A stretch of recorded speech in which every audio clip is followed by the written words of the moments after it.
Didn't even know there was people in the comments. Hello, Mike. Hello. I can't even read that. That looks like a fucking eye test. I can hear music. What does that say? Kindly help me. I can hear music. Yes, shite music. The sound of the city, baby, seems to disappear. Oh.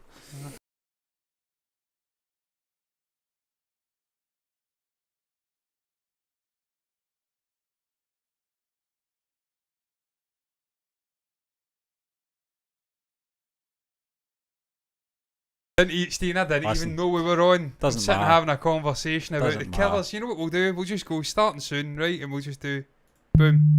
There we go. We'll make it. Boom, shake the room. We'll make it. Nice singing. We'll make it official. Then I thought I'd put in stream starting, animation up. So we're just sitting having a conversation for 5 minutes. Hello listening. and welcome on into this Monday's edition of Entertainment News here at MBE. We'd just like to thank you once again for joining us here on our YouTube channel and of course our Twitch stream.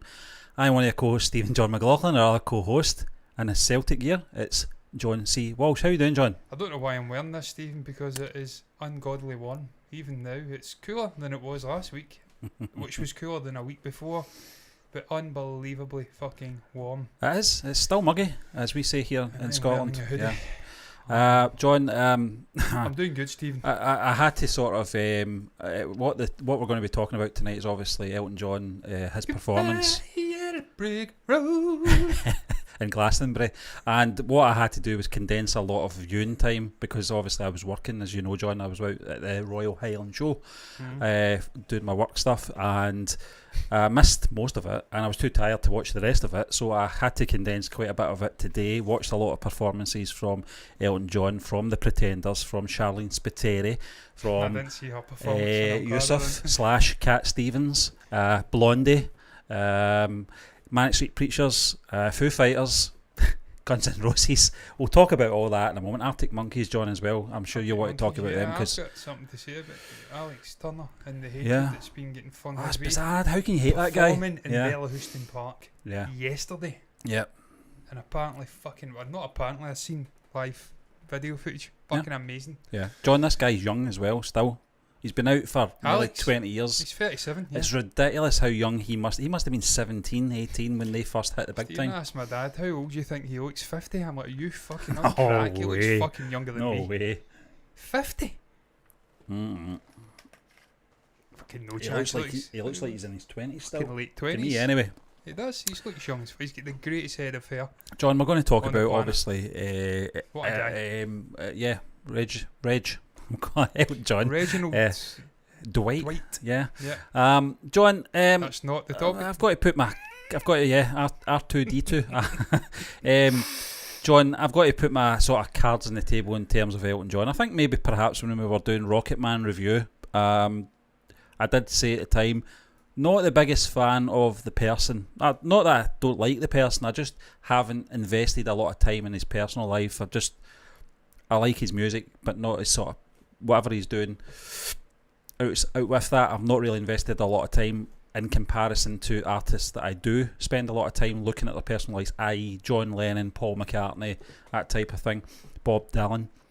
It's just not one of the ones that really interests me in a sense. I feel like it's a lot of unfair stick. I don't About being understand a diva it. and about being... No, I don't. It's all part and parcel of The man the brought on showbiz, a isn't it? 20-year-old lad from America. Yeah, I and saw gave that. him Yeah, a chance to Yeah. perform in front of 100,000 Yeah. people.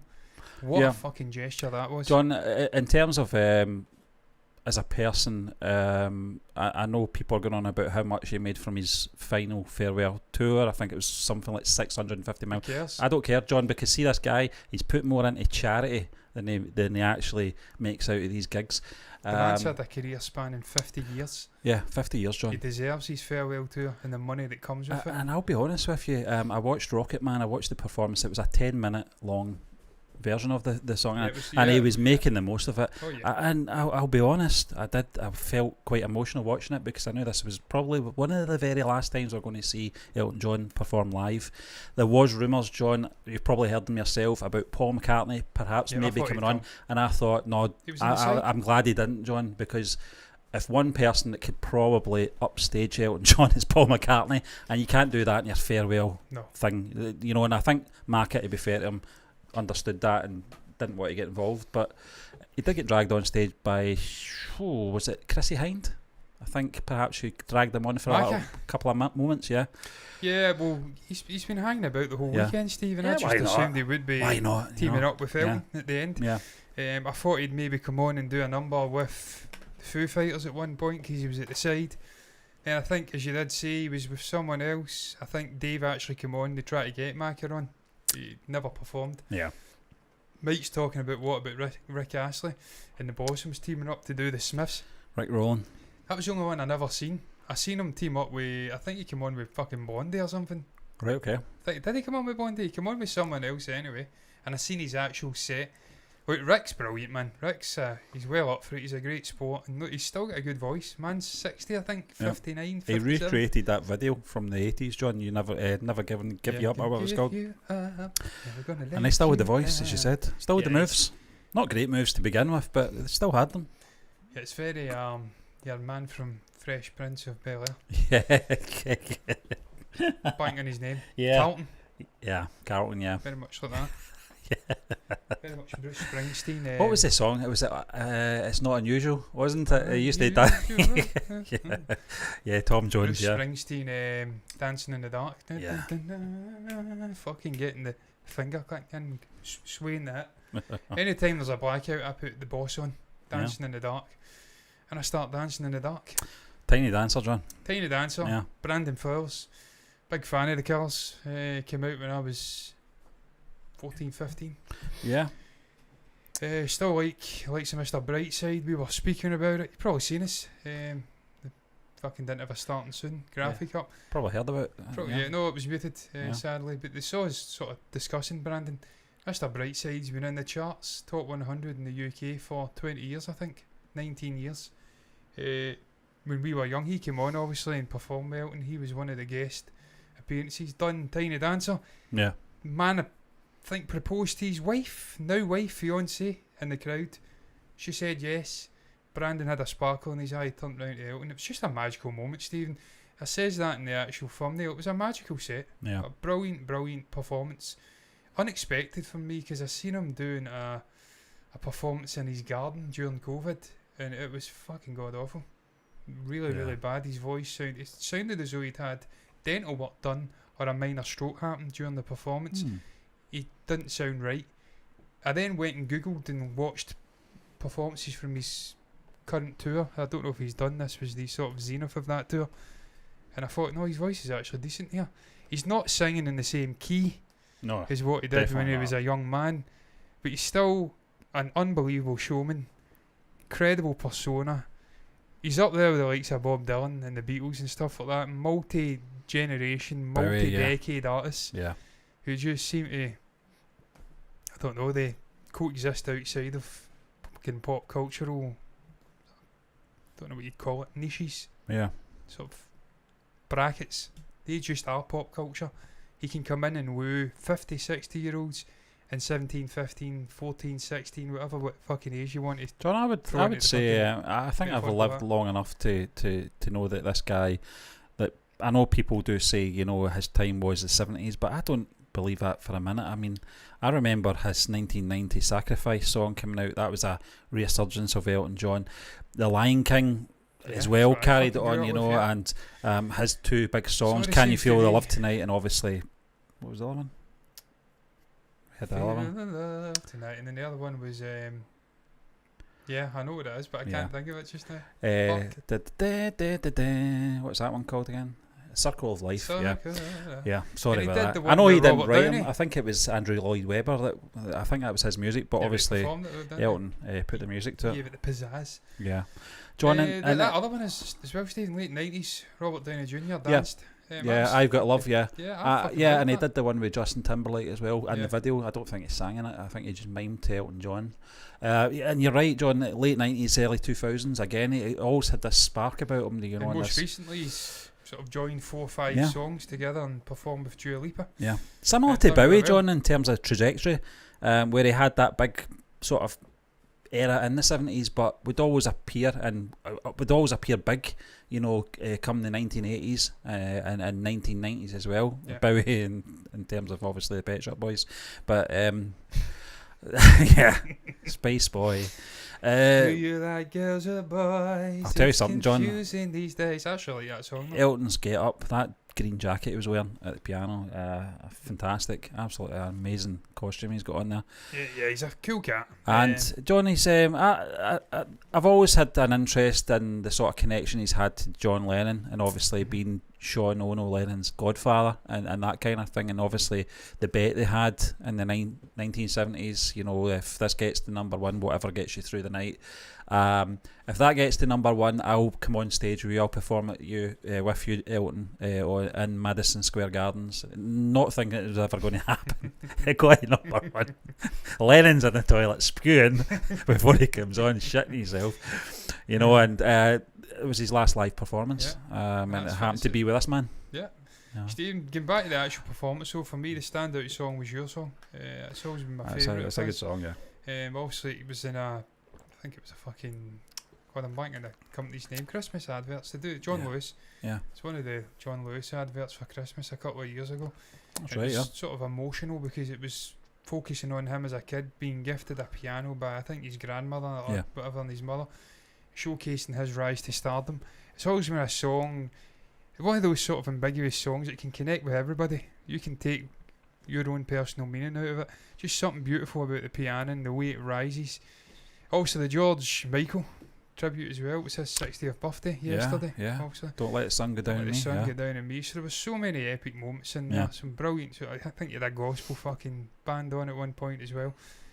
It felt like a callback to the absolutely fucking epic Glastonbury headline acts of a bygone era. We've had a couple over the years, but it's been a bit shit in recent times. We've had like Billie Eilish doing it.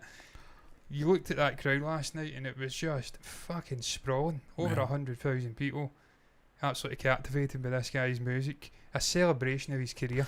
I think we're getting to that point now, John, that the headliners are not going to be these type of people very soon, you know, sadly.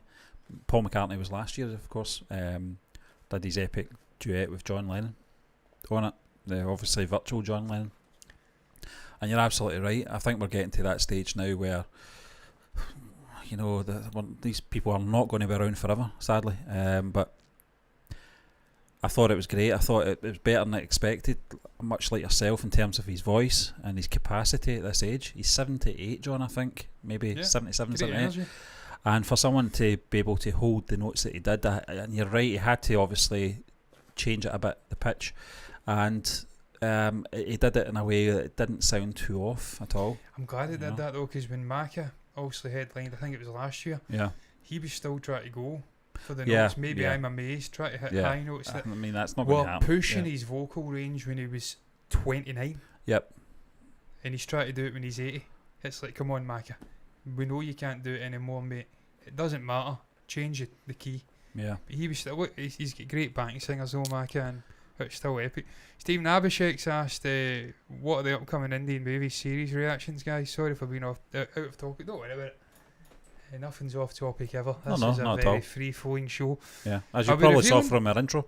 Are we revealing? I was going to keep. I think you did last week, John. But I mean, it's no big secret. I mean, I think I put a screen capture out of it being blocked. Obviously, we're doing Pathaan, which will be coming out. John's working furiously in the background to edit these, and it is a bit of a pain in the bum because of the studio being very strict. But we've managed to. I can't take any credit for this. Fuck off, Stephen.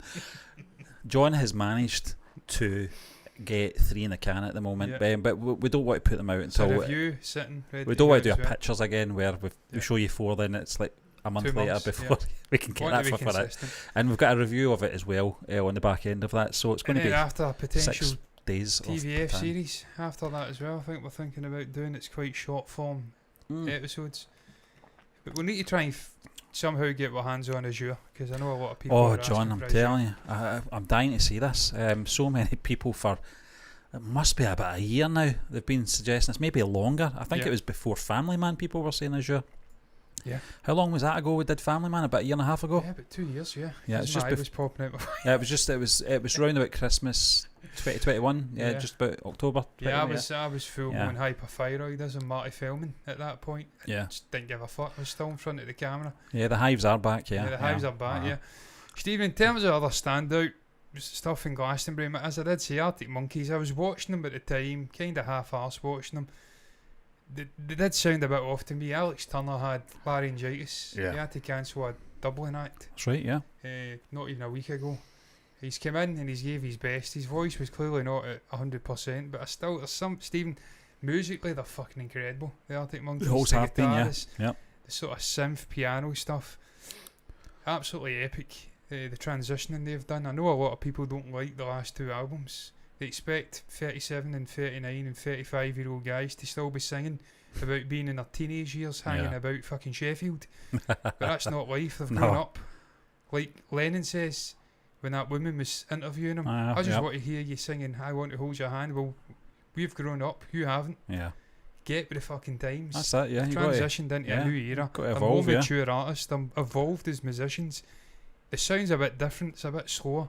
But still got some epic fucking stuff in there. And the soundscape was unbelievable. But that's the good thing about these sort of bands' catalogue. And you're a big fan of the Foo Fighters, John. Yeah. Where they went the opposite way.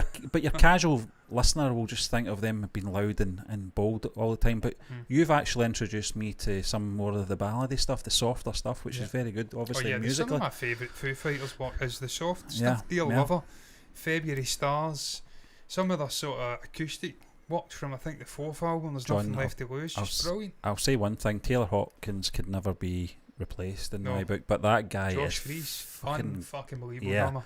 I couldn't take my eyes off him the whole time. They were doing all my machine. life. Yeah.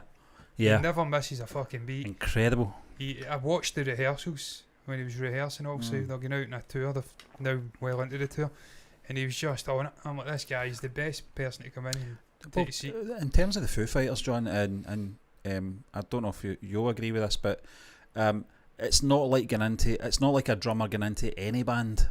Where, if you get into a band with no Gallagher, he doesn't give a shit as long as you hold the beat. And it's Dave Grohl who was a drummer, still is a drummer. And he will be aware that he cannot miss a beat. Not that he would, because he's a professional drummer. Rehearsals, they did a bit. I think it was Everlong. And Grohl actually turned around at one point and was smiling. That's approval, What the fuck am I seeing here? So I'm like, there you go, this guy's already got Grohl's approval. And that's a hard act. Dave Grohl, if you're looking for someone, in terms of inspiration for, embracing life, he's the man. Yeah. And I track back to, obviously, we were talking about Kurt Cobain before we come on, John. Obviously, he lost him. He's lost Taylor as well in the last year or so. And I think that's those kind of things put things into focus for a lot of people.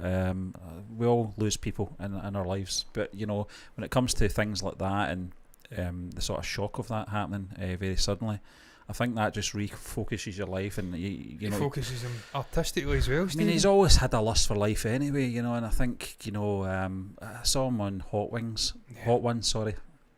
and it was one of the best episodes I've ever seen. Taking shots. This guy, I'm telling you, I'm like, I just want to go for a beer with this guy. Yeah, Steve, I says that. It wouldn't be a one. I says that watching him again the other day. I'm like, I'd do anything to go out a night out with this guy. And the rest of them are all fucking brilliant. Pat Smear, same age as my parents. Yeah, he's so fucking cool. Yeah. What a guy, man.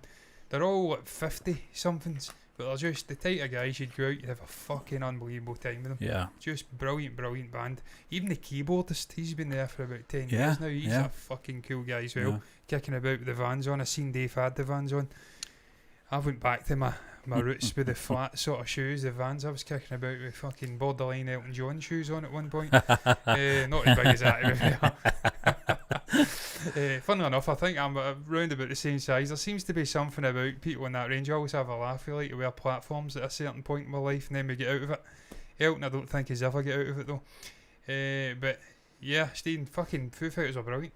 Yeah, again, an hour-long set. They turned up as the Churn-Ups, an unannounced secret act.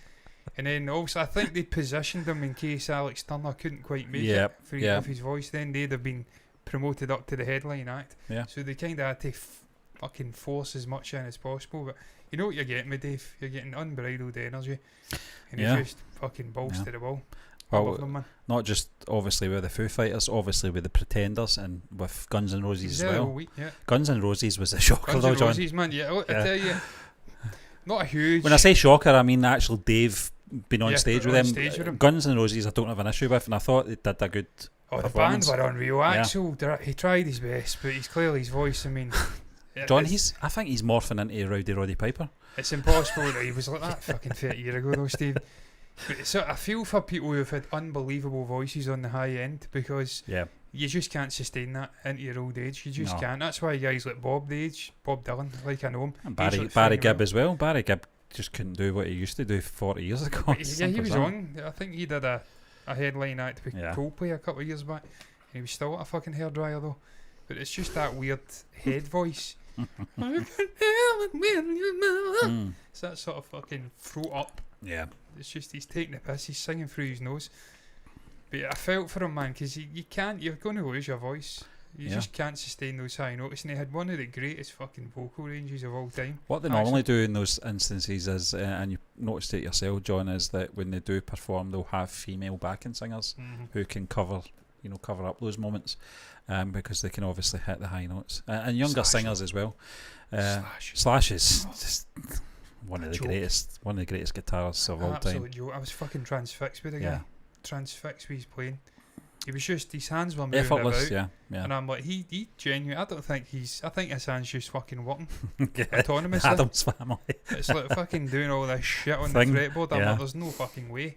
Incredible. You just unbelievable guitarist. And even the other guitarist was fucking great as well. I don't know his name.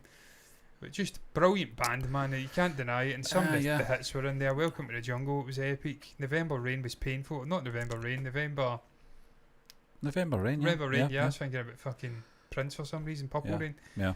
That was better. I wish we still had Prince to do Purple Rain. That was painful. Yeah. He killed that song with his voice, sadly. But there was still Sweet Child of Mine. His energy was there. Yeah. I didn't mind all the headline acts, to be honest with you, Steve. There was some brilliant moments, man. Lewis as well. Lewis Capaldi, a good Glaswegian lad. Also, Tourette's. He's got issues, yeah, John. His Sadly. voice is a bit worn because he's been hitting it hard for 6-7 months He's straight. he's burnt out, isn't he? I mean, it's Tough going to out for happen. Especially that type of singing as well. It's going to take its toll, emotionally as well as physically. But Fair play to we the wish him crowd, well. Yeah, we wish him well, and Crowd carried hopefully, him though, Steve. hopefully he comes back bigger and stronger, John. And I'm sure he He's a will. good I'm sure he guy. will. Yeah, he's a decent lad, isn't he? Can't think, is there anything else to speak about in regards to Glastonbury? Probably Blondie, John. As Blondie. much as I love Blondie, I just felt that perhaps maybe it's their time just to maybe it's very much like Elton. It's time to set aside. Debbie Harry, fantastic performer for the last 40-50 years as well. Some iconic songs with Blondie. Drummer's still there, John. Drumming on Atomic was fantastic. I've got to say that. The musicianship is still there. But I mean, like we're all getting older, and some, as you were talking about, you can't hit certain notes. I thought she was still okay, but just not the Blondie I remember. The only thing I need to get, the final thing I'll say, I agree with you with Blondie. I watched it briefly. I'm like, look, but she's old now. Yeah. To be fair, it comes to us all. 77, yeah. 77. She's a good age. Yeah. My one regret is I didn't see Queens of the Stone Age. I They were saw. on the same time I as watched the Elton. playback and that, John. Yeah, do you know something? I've not heard them in about 10 years. Stephen, I'm always saying playeth. That's a playback to Queens of the Stone Age. Yeah. First it giveth, then it taketh away. Love them, man. So I'll need to go back and watch that. And him in the same environment as Dave Grohl.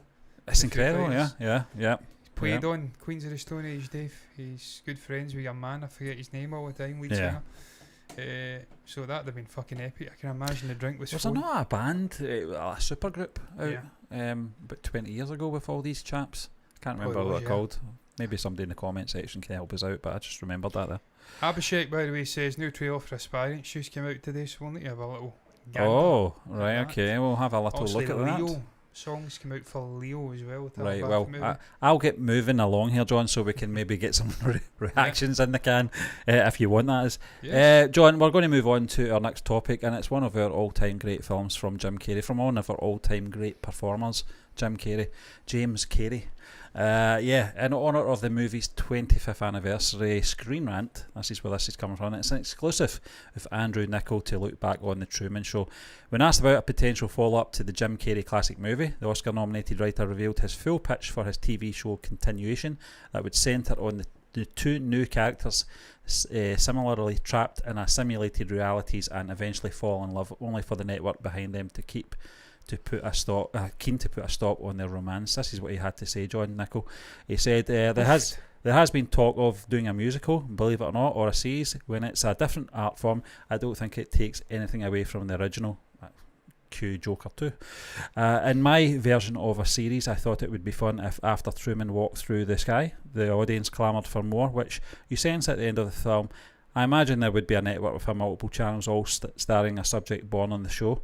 If I set it in New York City, not the New York City, there would be a girl living on the Upper East Side, a boy from Harlem, a kid from Chinatown, etc. Since they are all on their own channel and move in their own circles, they are never meant to meet, but at the end of the first season, the boy from Harlem and the rich girl find themselves drawn to each other. They both sense that the other is acting differently from anyone they've ever met, because for the first time they've met someone who is not acting. In the second season, the network would desperately try to kill off the romance. That actually sounds quite fucking interesting. It's totally away from the original film, though, isn't it? And it's sort of concept, John. But what else? Call it something different. What else could you do with a sequel? It has to be something totally different, because you could not replicate the success of the 1998 Jim Carrey film, John. No, you couldn't. Steve, what was his name? Was it the name? I don't want to fuck up because there's a president with something Truman. What was his name again? Truman Burbank. Truman Burbank. Yeah. I was about to say Harry Truman. That was a fucking president, wasn't it? Truman Burbank.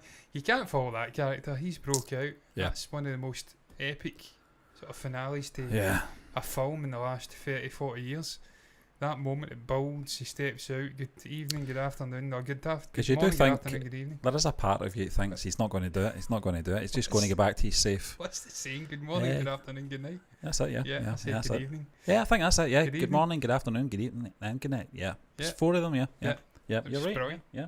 So you can't talk that. No. And to go back and mine into that story and have it be a continuation, it wouldn't work, because first Jim's a lot older now and he was younger then, and to have it carry on right out of obviously the film, The age him, follow him outside, what happens to him afterwards. He's a different spirit now as well, isn't he? Yeah, he is. He's not got the same.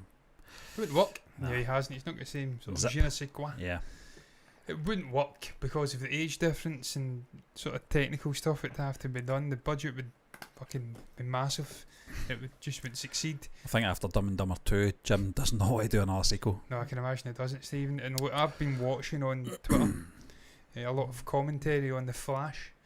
And people have been going with it and talking about why it's failed, and there's been sort of commentary on Hollywood in general and these ever-increasing budgets, and every movie has to have $150, $200, $250 million budget, and then they're furiously trying to make the money back, and they require $1 billion just to make some fucking money because the budget's so big. And people are rightly saying they have to get back to their roots, make interesting stories on lower budgets, and then there's not such a great emphasis to get unbelievable amounts of fucking eyeballs into theatres to make the money back. You're expecting too much from the film going audience. They're still going to see the films.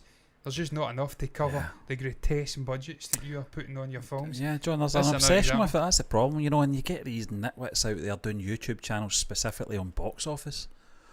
What's that all about? You would never see us do that.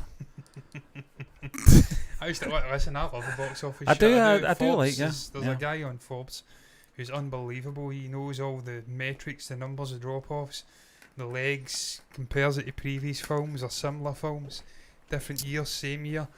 I'm transfixed, man. I read fucking huge big articles on it. So there is this a sort of art to box office, and the studios seem to have forgotten the art because they're losing too much fucking money. There's became an obsession, John, as you said, you know, and I think it was going to, I mean, in terms of blockbuster films over the past 10 years or so, when you think of Marvel and Lucasfilm in particular, at some point it was going to reach that, so it was going to plateau, you know, it was going to, and the likes of you know, Scorsese, etc. I'm not saying he said this, but they all said at one point we're going to have burnout, we're going to have fatigue in these genres and these style of movies as well, and now we've got Avatar as well. I still don't think there's fatigue. I just think you need to get back to their roots and make really good, compelling stories. Stop having this overwhelming emphasis on connecting everything. Make good singular stories and then connect it to John, you made great. an interesting observation and comment before we came on air in terms of the Truman Show sequel, that perhaps they maybe should just leave these things as they are and try something original. And Stephen, that is original. original. Yeah. there's no need to connect that to the Truman Show. It can be inspired by the events of the Truman Show. Yeah. Give it a totally different name, totally different setting, because it's cut from the Burbank character anyway. Jim Carrey or Carrey isn't in there. Yeah. You can just completely separate it and go off, and there's It an might actually interesting story there. It might perform better if it's not attached to it, because we've seen them try to attach sequels to original films with not the same cast, and it never works. No. Never. I can't think of a film where it works. Does it work? I can't think of it. Jurassic World, the first Jurassic World film under Colin Trevorrow with Chris Pratt, and Bryce Dallas, I think it was. That was an example of maybe new characters, same universe, and it worked, but then it didn't work after. It was one movie. So you bring the old characters back, and they obviously fails. Learn your fucking lesson from Jurassic Park 3. I grew up watching those films. I learnt my lesson. How the fuck did you not learn your lesson? I only watched the first one, John. I wasn't a big fan of the franchise, to be honest with you. I loved them. My first one, Steve, as you know. I think you're a good age for that, though, John. I think just at your age, that would have been really good. That'd have been incredible when that came out. When to see that in the theatre. I mean, that's pre-Phantom Menace, you know, in terms of that CG, and you know, at the time, I remember being blown away with the visuals. But I think once you're past that, I would have been 17 at the time, 18. Yeah. And I think perhaps maybe, you know, Terminator 2 is still the one to beat. Fucking beat that. Steve, that film is epic though. When you think about it, T2 is still, to this day, it's aged unbelievable. And now they've done that remaster in 4K. That's how you make movies back in the day. Don't get me wrong, Don't get me wrong. Jurassic Park back, I'm just reading these comments, that's why I'm kind of switching off. Jurassic Park back in the day, it's epic, man. They used mostly dark shots, the CG and the visuals were limited, but they pulled it off. It's still, in terms of aging, it's not the worst. It's aged better, strangely, than the Phantom Menace. It came out, as you did say, many years afterwards, but T2, Terminator Judgment Day, mostly stop motion practical work, and it's still to this day really, really cool. I love that film. I grew up watching Harry Potter as well, Abhishek, yes. I think, again, I was the right age. I'm about the same age as all of the cast. Probably, well, some of them anyway. Some of them are older, some of them are younger. But in the main, I'm the same age as the cast. So it's kind of aimed at my generation. So I didn't admit at the time I was into Harry Potter because I was too cool for that shit. But now I just openly admit it. I've read all the books. I fucking love it. Yeah, the movie did come out in 98. Mike, I think I've told you this before. I went with my dad. Yeah. And when we came out, I got a touch of paranoia about me. It sounds crazy and I probably should have been locked up for it. But I thought coming out the cinema going, what if this is happening to me? You know, and if I ever had any sort of doubts that this was happening to me, they've made a film about it to make it even more sort of far-fetched. What was that all about, man? Whoop. You know, and it just has that effect on you. You do think about it after you came out of the theatre, and that was 1998. Yes. Yeah, it was fantastic. Great film. Stephen, I don't think it's wrong to say that you had thoughts about that, because also there's a lot of theorising that we could be living in a simulation. This is a simulation of a great AI civilization. It was maybe once human and turned itself to AI, and they took over, and now they've created their own universe. They're doing it right now. They've created fucking a video game where the characters are kind of living little lives. They're doing it right fucking now. So things like this are always fascinating, these stories. The girl. The girl. Yeah. Dude, what was the fucking little song from the original Sims? Oh, I can't remember. Yeah. They were great. I love the Sims. Sims is incredible. Fucking brilliant game. The Mortimers. Yeah. The Snooty Patooties. That was just, I think it was a DLC. The Newbies. Yeah. The Newbies. Yeah. I loved the Mortimers though. I was obsessed with your man who looked like Gomez Adams. That's right, yeah. They were based in the Adams family, yeah. Yes. Fucking great. What a game. Mike says the Flash was a hot mess. The CG was awful. I've been put off. I was fucking unbelievably excited to see the film. Yeah. And now everyone's put me off it. And now I don't want to go and see it. I don't even want to think about it. So, yeah, I'm just cutting the ties with DCEU. I'm thinking and I'm hoping, willing Superman, what the fuck's it called again? Superman, the new Superman reboot. Yeah. I'm willing that to be a success. I'm hoping. I can't remember what it's Peter called. Safran and James Gunn have got their shit together. Yeah, they better. Because we can't have another decade, another era of DC shit. Underwhelming DC movies. I fucking grew up with epic DC movies, man. Some shite ones as well, but Tim Burton Joel Schumacher to an extent. I think he did the first. He did Forever, he yeah. did Forever with Val Kilmer. Then that god awful Batman. Well, I fucking loved that when I was a kid. Let's not even beat about the bush. I had the fucking Batmobile. That was the purpose of the toy advert, I fucking loved that film when I was a little guy. Hey, freeze. But I grew up with epic fucking Batman movies, Christopher Nolan stuff. So they need to get their shit together. It's not acceptable. Harry Potter films are great. Well, some of them are. Well, not all of them are, to be fair. I take that back immediately. They're all great. Chris Columbus did the first two. I think it was Cuarón did the third. And then we went on to your man, I forget his name. He did all the other ones. Yeah. Fucking love those films, man. I mean, you had fucking Gary Oldman in there, Sirius Black. What more do you want in life? That was a who's who of British acting, yeah. Some brilliant ones. Robbie Coltrane, Alan Rickman, Maggie Smith. Was Richard Judi Harris Dench is in them? Irish. Judi Dench, she was, yeah. No, was she? No, it was the other ones I'm thinking about. I always get her mixed up with Judi Dench, wasn't it? Wasn't she? Yeah. I need to put it out there. I've never seen a Harry Potter film, and I don't intend to see a Harry Potter film. Judi Dench? I don't think Judy was in it. No, it's the other one. I'm surprised at that. But Emma Thompson. Emma Thompson was in it. Yeah. She played Trelawney. So many great. Your man, it was in Harry Brown. It gets stabbed. His friend. He played Doctor Who. Yeah. Yep, he was in it. Played the caretaker. I always forget his name. David something. His name is. Yeah, I always forget. Yeah, no chance. Unbelievable cast. Even your man that played Remus Lupin. He was the villain in the first Wonder Woman movie. I forget his name. It's just brilliant actors throughout, man. Mike also says the Transformers franchise I don't really feel. John, see, in terms of the actual Transformers, when I was a kid, when it was a toy thing, I never understood it. And in the words of Josh Baskin from Big, aka Tom Hanks, what's the fun playing with a building? It's okay once it's the robot, but what's the fun in playing it before it transforms into the robot? Yeah. There's no fucking fun in it. Exactly. And I never really was interested in the films, to be honest with you. It was kind of before my era, the first sort of stuff that came out, I'm pretty sure. I remember my cousin was into it. He was a little bit older than me. I just never understood it. It wasn't my fucking thing at all. Not your bag. The movies, the movies that came out.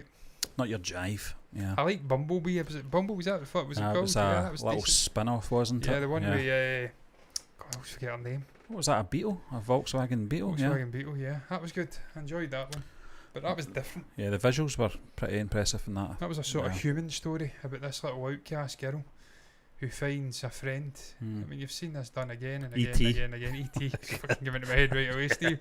Mac and Me. Yeah. There's so many. That's a sort of fucking timeless Flight story. of the Navigator. Flight of the Navigator. Yeah, I've never seen that film. We'll need to. Love the poster. We'll need to do a reaction Still not on. Seen the fucking Goonies. The Goonies and Flight of the Navigator have to be on our list. Cuts from the Goonies. Also, your Italian fucking guy singing. What a fucking voice! Yeah. Unbelievable voice. He was a singer though, wasn't he? Incredible. Yeah. And then I searched the song up, and he nailed it. Yeah. He nailed it, man. Was he playing a gangster in it? He was, and he played an FBI agent in Die Hard. He was one of the Johnsons. Was he? Yeah. Not related to the other one. Getting off the tangent again. Yeah, this has been a show of tangents, but poll today. Yeah, what Truman Show sequel, John. Be honest with you, nah, I'm not interested. Can make it any format they want. Can make it a radio drama if they want. I'll not listen to it. Yeah, it doesn't have to be Truman Show. I'm not interested in it being connected to the Truman Show. Musical over a TV show format, not for me. If you're going down the musical route, it has to be a film. Yeah, one of the things about the Truman Show, the '98 film, is that it was original. Nothing like that had been done before, and I thought, this is fantastic. Something fresh, something new. In terms of that, it would be a sort of rehash or a tribute to the Truman Show, but they would have to try and stay clear of casting. Important as well. Yeah, well, the casting has, John. Don't recast anyone. Was that film? I mean, you can put the Brewskis in there as a sort of callback if you want. I don't mind that kind of thing. Tarantino thing, yeah. Yeah. And there's little connections for the fans and deep cuts if you like, but stay true. Hand-picked coffee beans from Nicaragua. Yeah. Who are you talking to? What has this got to do with anything? Yeah. Off the fact she was getting genuinely fearful. She shouted hell, didn't she? Who are you talking to? Even more over the edge. That Brewski friend as well. Fucking hated that bastard. There's the dented fender. I love that. That was a great statement. I'm telling Flowers! You mentioned being paranoid. There's times where I genuinely feel like I'm in the Truman Show. When I'm in a rush trying to get to somewhere and everything just fucking lands in front of you. Like, this is a fucking joke. This is contrived. It's shit. This is not natural. Yeah, There's no chance. Absolutely no chance. But yeah, this is Stephen. Look, I'm always a great advocate of single stories. Yeah. Shawshank Redemption, Schindler's List. I fucking sequel to Schindler's List, can you? Let's be honest. Shawshank List. Schindler's Redemption, yeah. Schindler's List. But it's a great singular story. Yeah. A self-contained story. There's been other ones, I'm sure, over the years. Arlington Road, fucking great single story. Yeah. You don't have to fucking make duologies or trilogies out of everything. Just stop. Yeah. Leave them alone. That's it, yeah. The Green Mile. Most of Tom Hanks movies. Yeah. Great Has single he ever, stories. apart from Toy Story, Story. which is just voice acting, I don't really count them as out and out Tom Hanks films, but I don't think he's Robin ever did. Williams films. Has he ever did a sequel? I don't think he I think has. he has, no. No. Why would he? Now, why would he But want they it? have Yeah. All the greats don't do sequels, Stephen. No. They don't do it. Yeah. They don't. We're going to talk about something completely different now. Yes, we are. Namaste. We're going to be talking about some Indian movie news now, guys, and this coming in from the Indian Express, and the headline, as you can see, is former RAW chief dismisses Shah Rukh Khan's Pathaan, Salman's Tiger, as a waste of time. They are not accurate depictions. Is it wrong, Stephen, that the first thing I thought when I read former Raw was WWE? Or WWF, as I grew up with? Yeah. I don't know why, but it did come into my head. Raw. John, Monday Night Raw. the chap in question is Vikram Sood.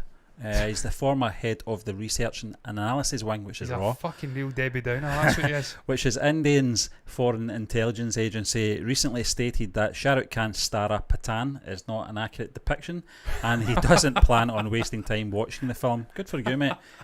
You're missing out. My website just absolutely jumped there for some reason. Now, the fourth instalment in the YRF spy universe, the film tells the story of Pathaan, an exiled RAW agent who works with the ISI agent Rubina Mohsin Deepika Padukone to take down Looked Jim, ridiculous in that film, I have to say. Some of the played by outfits. John Abram, a former RAW agent and traitor who plans to attack India. The first Hindi film to gross 1,000 crore, if I said that right, John, Yes. worldwide without a China release. Pathaan received much appreciation for its action sequences. Now, during a chat with the YouTuber Ranveer Alabadia, Sood was questioned by the interviewer about his thoughts on movies such as Pathaan and Tiger series. In the response, the former RAW head said, "I think we haven't got the art to do this.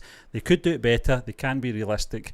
They are not realistic." Expanding on his viewpoint, Sood said, "Firstly, you are trying to make a James Bond movie, which is also not realistic." Good, that's a good comparison. Then you have this story of the ISI girl and a raw man living happily ever after. Take a break, yar.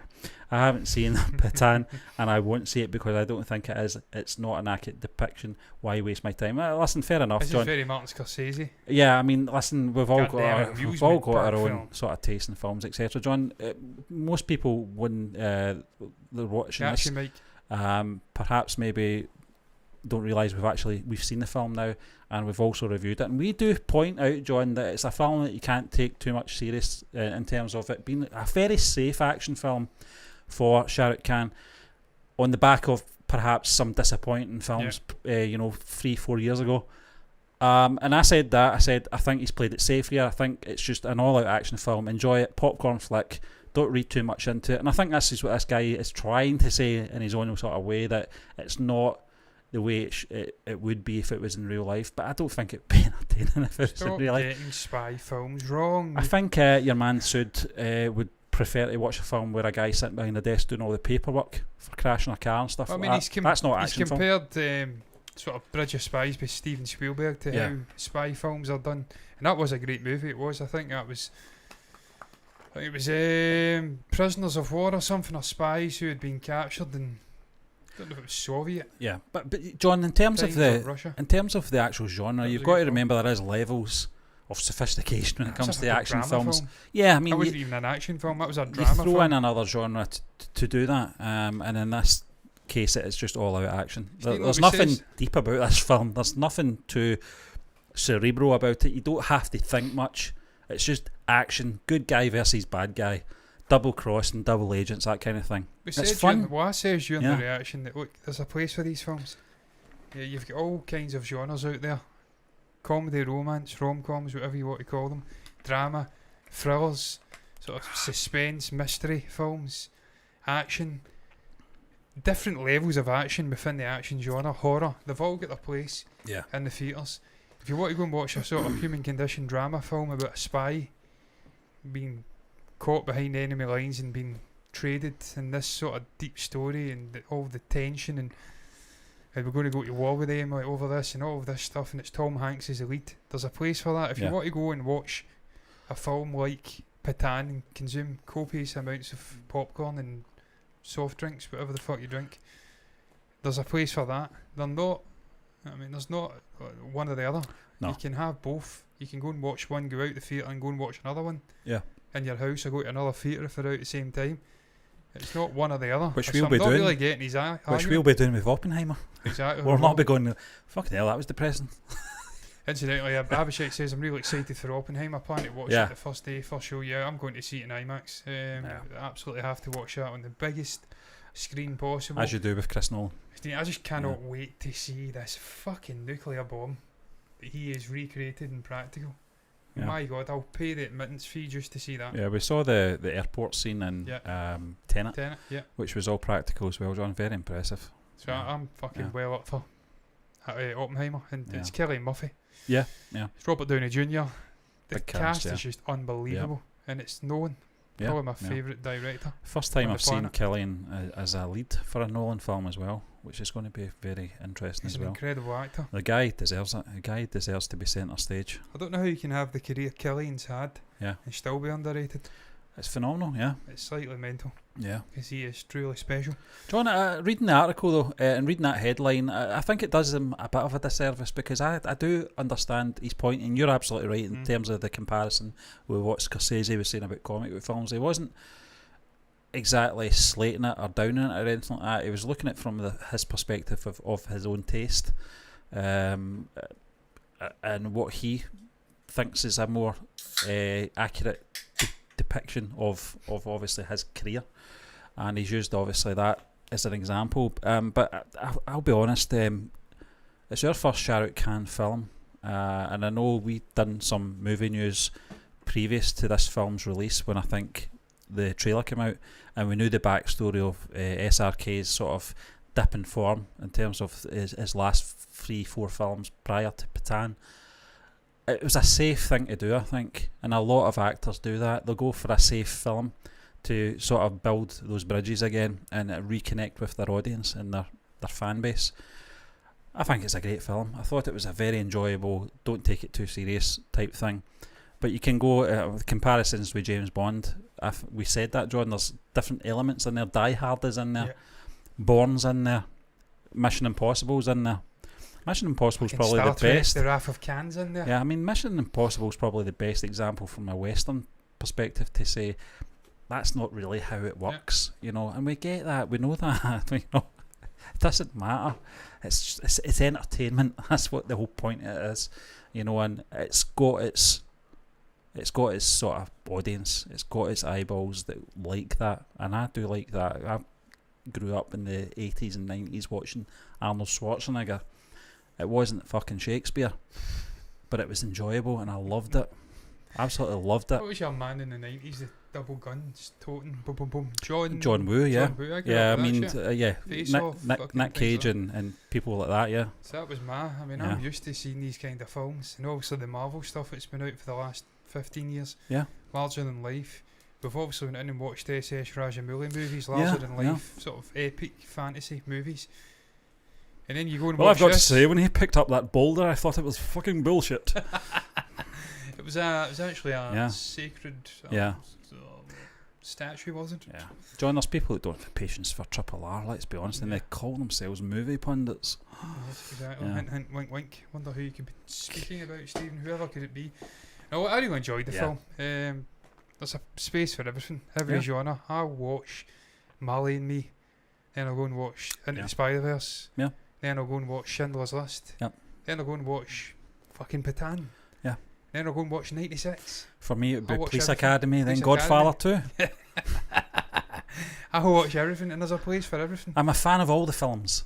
I'm a fan of all the films apart from romantic shit. Unless it's 96. Which was the talkies. I like the talkies. I do like the talkies. Being a Nolan and not a Nolan.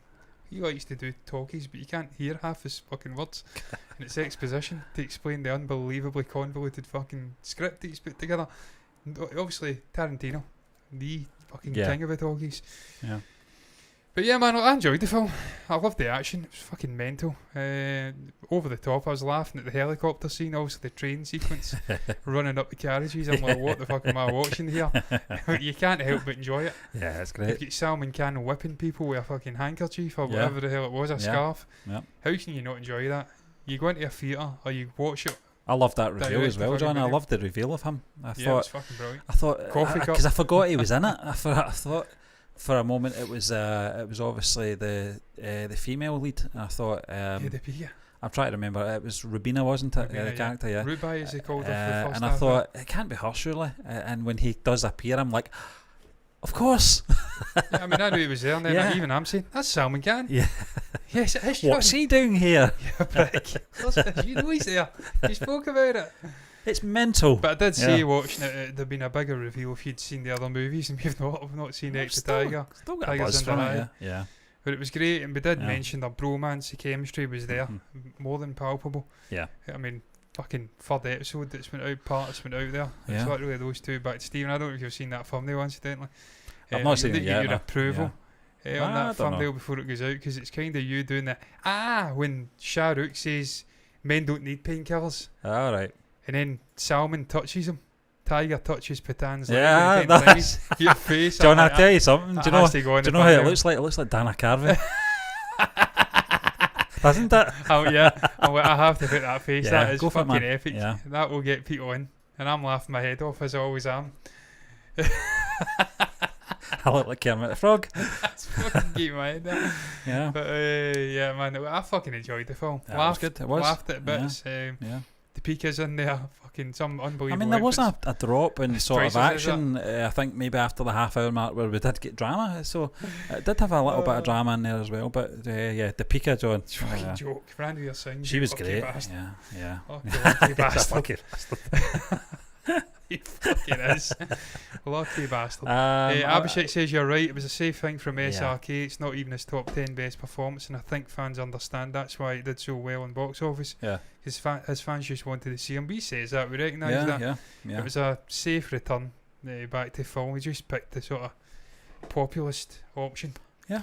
But he's doing another one, I think, with Vijay Sethupathi, and I fucking love Vijay Sethupathi. I was just about to say Vijay, but that's Joseph, isn't it? Yeah. And we can't commit sacrilege. Blaspheming. Yeah. So we'll put Sethupathi in. Yeah. But yeah, really enjoyed the film. I was going to round it up though. Yeah. Because we're going to go off and do some reactions. Reactions. Yeah, I'm going to go out and walk my dog in the blistering heat of midnight in Glasgow town. And I'm not looking forward to it, because he was sending me over the fucking edge. On his setting walk of the day, I was ready for parting a certain appendage on his body. He was taking a piss, and he knew he was. But I digress. What was your thoughts on the three topics we've touched upon and the many sort of tangents in between? Yeah. Elton's sort of emotional headlining finale of Glastonbury 2023. What's your thoughts on the performance in Glastonbury as a whole? Did you watch the festival? What was your standout moment? What was your thoughts on Alex Turner's crooner voice, singing about 4 stars out of 5 and a farm on a Friday night? I fucking love Alex. I love him. What a guy. Share your thoughts down below about that. Share your thoughts down below about the Truman Show potentially getting a spin-off sequel, TV show, potentially a musical. You want to see it? Is it fucking blasphemy? Thoughts on a former Roy agent absolutely shitting from a high height on top of Tiger and Pathaan, saying they are unrealistic. He's not even going to waste his time watching it. Anything you feel compelled to share about anything can go down below in the comment section. That is the place to put your thoughts. As ever, you can also like the video if you've enjoyed it. Subscribe to the channel, hit the bell icon to get notifications straight to your eyeballs. Do the same thing over in Twitch. Follow button, notifications button over there to see us doing the same thing on a different platform. Maybe even fucking start a kick stream as well. Why not? Might as well fucking stream there as well. As well. All that's left to be said is thank you for watching this, and until the next time, me, Stephen, are done. Bye bye. 4 a.m. That's my time, Abhishek. This is when I come into my own. I'm just starting to wake up at 11:45. I'll be fucking destroying people on DVD in 4 hours. People who should be much more awake in the United States and in Japan, and I'm fucking running rings around them, and it's 4 a.m. Bye bye.